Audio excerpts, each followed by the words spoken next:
Clark's teacher had 20 cartons of milk on her desk. Every minute the students listened to the lecture. He rewarded himself with a carton of milk until they vomit to see the teacher make a fool of himself. This group of poor students are more serious than ever. Some tried to disrupt. The other students would stop them. Today, no one can interrupt this dumb teacher to drink and vomit. Little by little, time passes. The milk on the table is getting smaller and smaller. More and more knowledge is written on the whiteboard. When the milk is gone, this class, the worst class in New York, for the first time, they have listened carefully to half of the class. Someone raised their hand to answer a question, and he got it right. Mr. Clark was so excited, he pretended to throw up. He made the students laugh. After class, Clark offered to learn how to jump rope with the students. However,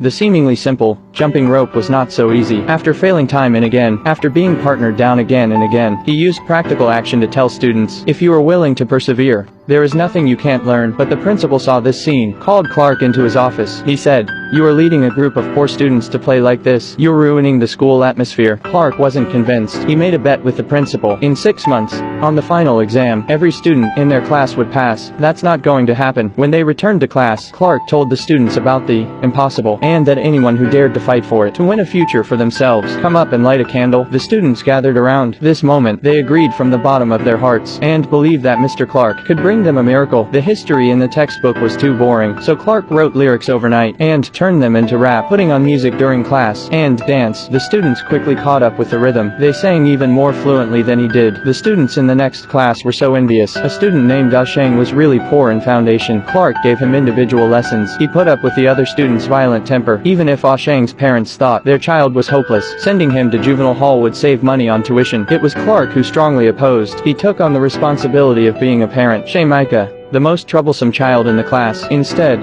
she was the most academically gifted, but she had recently started not turning in her homework again. Clark went to her house and found out Charmika lives in a poor, single-parent household. She has to take care of her 3 brothers after school every day. She doesn't have time to do her homework, so Clark helped her with her chores, so she could have time to finish her homework. He also convinced Shamika's mother to put more effort into her daughter, because she has a good chance of getting into a high school. After a long time of worrying and straining, Clark's health finally gave out.